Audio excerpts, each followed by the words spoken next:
Bueno, Santo Tomás nos enseñaba eh, ante la duda cartesiana, ver para creer.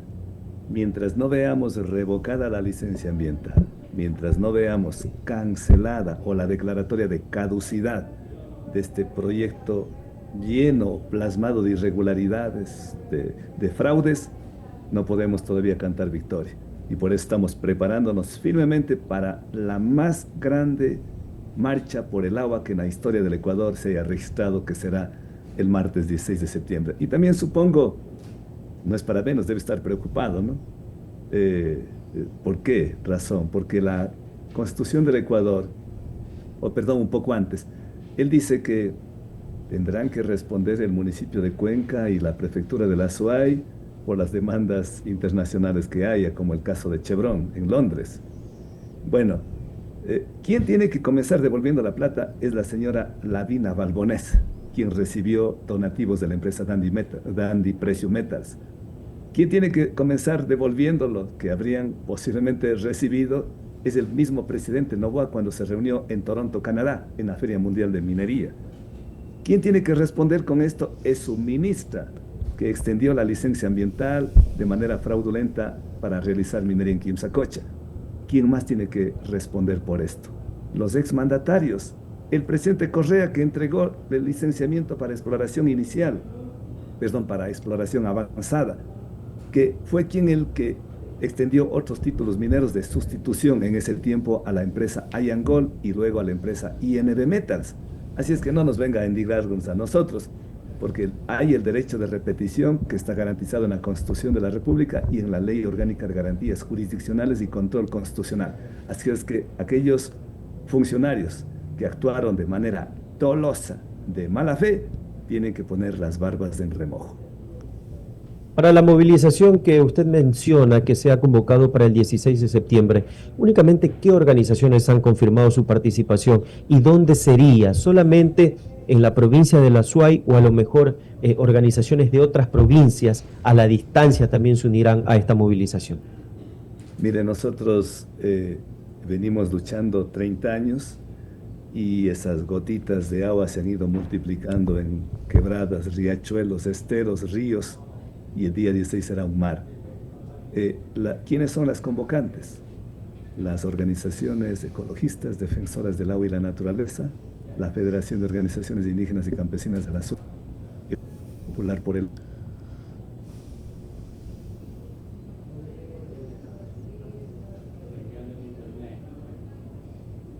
Hospital de Solca, la Universidad de Cuenca, la Facultad de Jurisprudencia, el Frente Unitario de los Trabajadores del Seguro Social Campesino, la Federación de Barrios, eh, organizaciones culturales, la Iglesia de Cuenca, que es participar en la bendición del agua y una misa al final.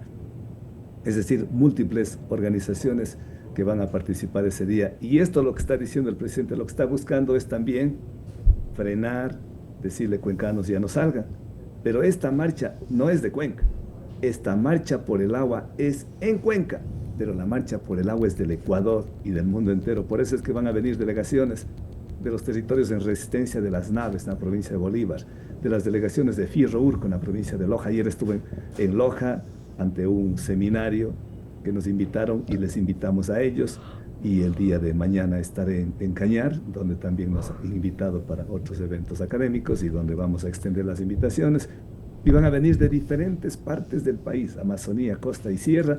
Incluso hemos tenido respaldos internacionales de organizaciones que quieren venir, que quieren estar con nosotros, pero claro, por su distancia no pueden, pero esta va a ser un grito de la esperanza, de la vida, del agua, del futuro, no solamente de los cuencanos, sino de quienes habitamos en este planeta. Se trató con ustedes a lo mejor el plan de manejo ambiental de esta empresa para que pueda operar en este sector de la provincia del Azuay. ¿Ustedes conocen cuál es el plan de manejo ambiental? ¿Se lo conversó con las comunidades? ¿Cómo fue este paso ahí? Para poder conseguir ese plan de manejo tuvimos que valer de un asambleísta para conseguir ese plan de manejo. Nunca se socializó, pero además no tienen que socializar. De acuerdo a lo que dispone el artículo 57, numeral 7 de la Constitución, tienen que hacer consulta previa, libre e informada para alcanzar el consentimiento libre, previo e informado tal como dispone los estándares y protocolos de la Corte Interamericana de los Derechos Humanos y los estándares de la Corte Internacional de Justicia de Naciones Unidas. No se ha cumplido con ello.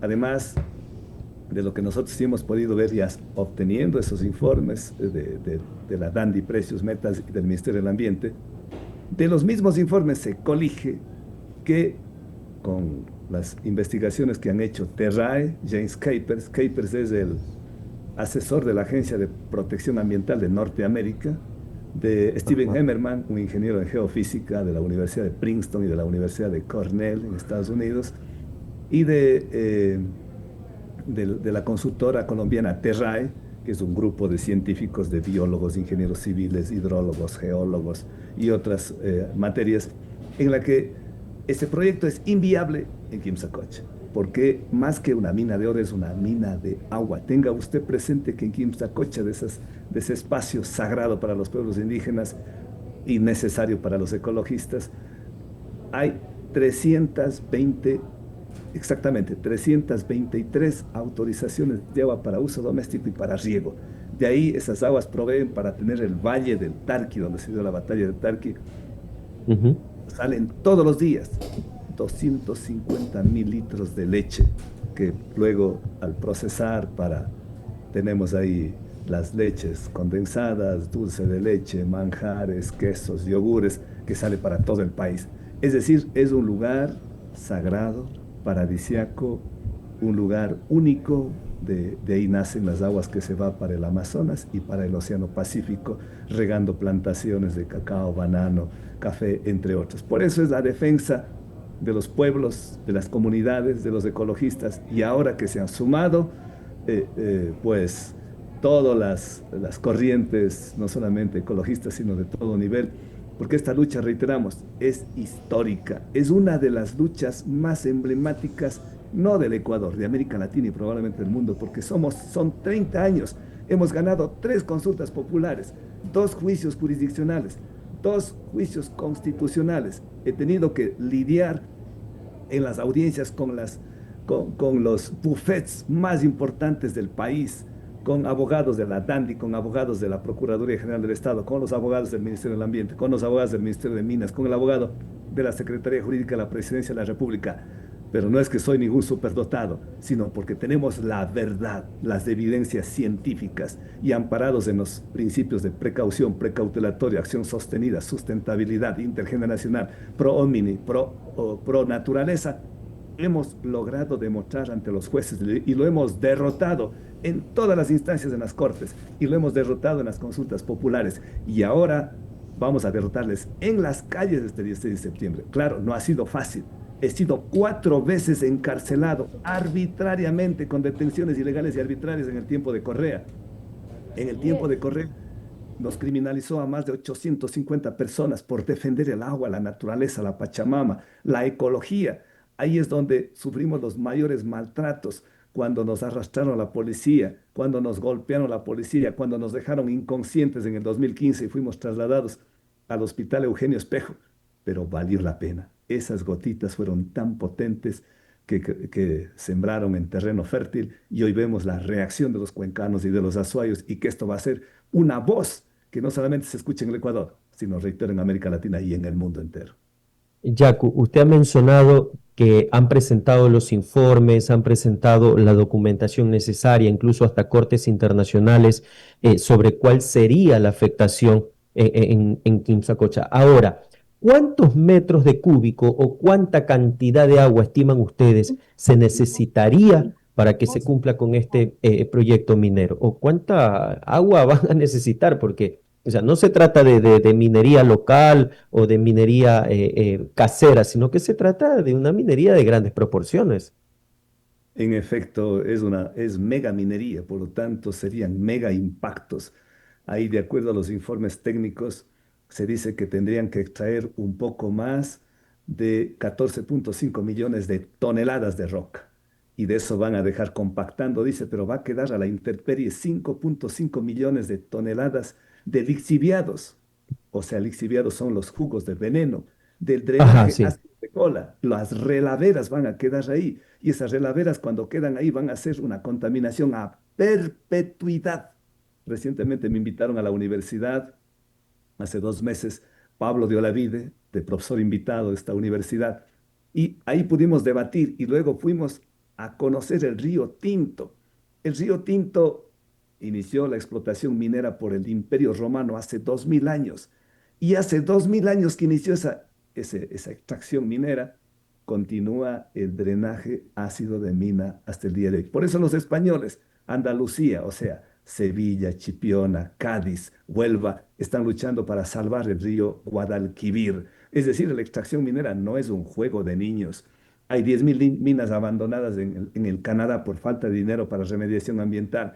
En los estados de Utah, Arizona, Nevada, y otros de Estados Unidos se necesita 64.000 millones de dólares, o sea, el doble del presupuesto general del Estado cada año para remediación ambiental.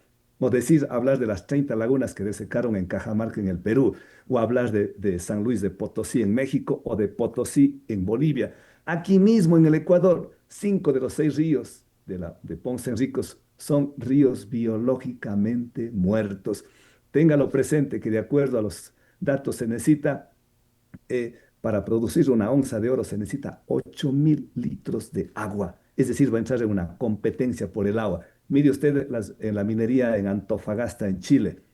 Si algún lugar es tan caro el agua, es precisamente ahí, porque la minería necesita mucha agua y hay la competencia del agua entre el agua para uso doméstico y el agua para uso industrial. Y eso es lo que está pasando. Y además, algo muy importante, ¿por qué la preocupación? Porque también en Quimsacocha hay mucha presencia de arsénico y el arsénico es completamente dañino para la salud de las personas, que cuando entra el arsénico viene el cáncer y es incurable, porque el arsénico es la materia prima para el racomín y el racomín es el veneno para los roedores. Y creo que los cuencanos no somos roedores.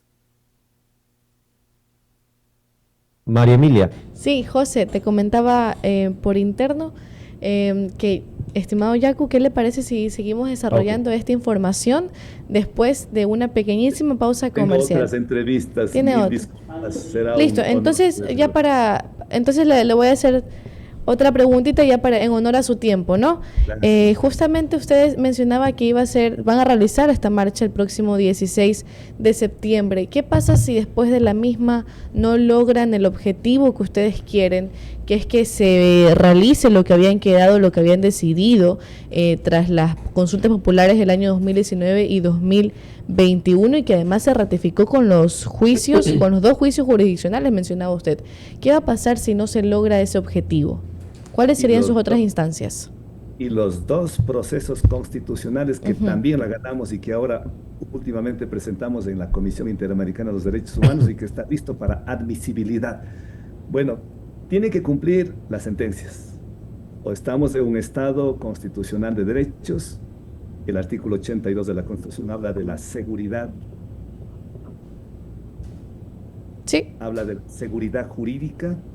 Y les recuerdo que el artículo 106 de la Constitución prescribe que los resultados de la consulta son de cumplimiento obligatorio e inmediato. O sea, no hay nada que discutir. No hay nada que discutir. O sea, ahí en Quimsacocha ya decidió el pueblo soberanamente. Por lo tanto, si hay un Estado constitucional de derechos, si el presidente es un demócrata y no un dictador, lo que tiene que decir es hágase, cúmplase, ejecútese y no hay más que hacer. Pero si no lo cumple, después del 16, en 8 días, se inicia un levantamiento en Cuenca y en el Azuay, como ya lo hicimos en el 94, en el 2002, 3, 4, en el 6, en el 2012, en el 2014, en el 2009 también cuando se aprobó la ley de minería, en el 2015.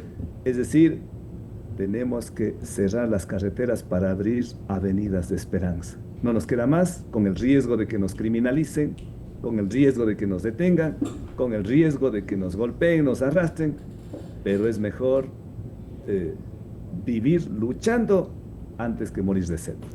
Yacu, ¿por qué se ha dado esto en los últimos gobiernos? ¿Por qué no se ha ejecutado lo que indicaban las consultas populares? Porque sabemos que no solamente desde el gobierno actual, sino que ya se viene dando desde gobiernos anteriores. ¿Por qué no se los ha respetado? ¿Qué es lo que pasa? Lastimosamente le decía que la concesión minera comienza en 1994 con Sixto Durán. En el 2021, el gobierno de Noboa Bejarano extiende la primera concesión a Yangol. En el 2007 se aprueba la ley de minería. Perdón, en el 2007 incumplen el mandato minero de extinguir las concesiones mineras en fuentes de agua. En el 2009 se aprueba la ley de minería. En el 2011 extienden la autorización para exploración avanzada en el gobierno de Correa y avanza. Y en el 2019 se da la consulta popular en Girón. Hasta ahí debía haber llegado. El gobierno de Moreno incumplió. El gobierno de Lasso, en vez de reivindicar la soberanía, renunció a la soberanía para que la jurisdicción, en caso de juicios, no se realice en las Cortes del Ecuador, sino se lleve a las Cortes de Norteamérica. Y en este gobierno, en la última fase, extiende la licencia ambiental, que es prácticamente autorizar el faenamiento, la explotación minera. Por eso es que se reactiva, pero nosotros estamos 30 años en este caso defendiendo, luchando con alma, vida y corazón, sofocados, golpeados, con violencia física, violencia psicológica, con todo tipo de esos, pero ahí estamos, pero creemos de que al fin va a valer la pena porque este se convierte en uno de los procesos de resistencia más exitosos que tenemos. Y bien, ya en la parte final para que usted pueda continuar con su agenda de entrevista, mirando hacia el futuro, ¿qué visión tiene para Quimsacocha si se detiene Loma Larga? ¿Y qué mensaje le daría a las generaciones jóvenes sobre la protección del agua y de la tierra? Bueno, más que entrevistas, tengo audiencias judiciales en la corte y me están esperando. Pero decirles primero gracias a ustedes por convidarnos a este espacio y hacer conciencia. Mire, el panel intergubernamental de expertos de cambio climático dicen que el cambio climático es una realidad. No es un invento de los ecologistas, como dice el señor Trump o Bolsonaro o algunos trasnochados que no quieren reconocer sus travesuras que lo están haciendo. Segundo, el panel intergubernamental dice, el panel intergubernamental de expertos de cambio climático reúne a más de 2.500 científicos de Naciones Unidas. Dice que estamos en emergencia climática y que vamos a llevar al punto de inflexión, o sea, de no retorno. Es más o menos, le pongo una explicación, como cuando uno sube a una lomita y de ahí bota la pelota. O sea, la pelota avanza, avanza, avanza, pero un rato que cayó, ya no puede revertir la ley de la gravedad. Es el punto de no retorno. Y donde que llegamos al punto de no retorno con la deforestación en Amazonía, es el acabose del planeta. O cuando rebasa los 2 grados Celsius de temperatura y comienzan los deshielos, se acabó el planeta. Y estamos a punto de llegar a eso. No en un día, no en un mes, no en un año, pero cada vez se nos acelera esto. Entonces, lo que dicen los científicos recoge la Corte Interamericana de los Derechos Humanos y recoge que es la máxima instancia del hemisferio, de la región de América, y recoge también en la opinión consultiva de la Corte, la 3225 de mayo del 2025, y la Corte Internacional de Justicia, que salió en el mes de julio, el 23 de julio, y que es la máxima instancia de justicia a nivel planetario. Y las 2 opiniones consultivas son concurrentes, complementarias, y alertan sobre el peligro que estamos. Y ellos dicen, el Estado tiene que invertir más en la protección del medio ambiente, de la naturaleza. Reconoce los derechos de la naturaleza. Por primera vez la Corte Interamericana, lo que el Ecuador lo reconoció en el 2008, por primera vez dice que los pueblos indígenas tienen conocimiento, sabiduría y que hay que considerar. Por primera vez dice que las comunidades indígenas, comunidades locales, comunidades campesinas, comunidades pesqueras, están en un estado de vulnerabilidad y hay que darle todo el apoyo a ellos porque van a ser los primeros afectados. Otra conclusión, dice que el Estado tiene que frenar, parar el extractivismo minero, petrolero, maderero y otras. ¿Qué más pruebas? ¿Qué más evidencias? Por eso la última reflexión que los digo a los niños, a los jóvenes, porque nosotros ya estamos de salida de este mundo que es tan lindo, tan precioso, pese a todos los problemas, pese a todos los bemoles, pese a la inseguridad y a la violencia estructural en que asistimos, pero Si queremos evitar grandes conflagraciones mundiales por la disputa del agua, tenemos que cuidar ahora. Si queremos paz mañana, tenemos que defender el agua hoy. Mañana será demasiado tarde. Ahora, sin pausa ni excusa, defendamos el agua, defendamos la Pachamama, la madre naturaleza.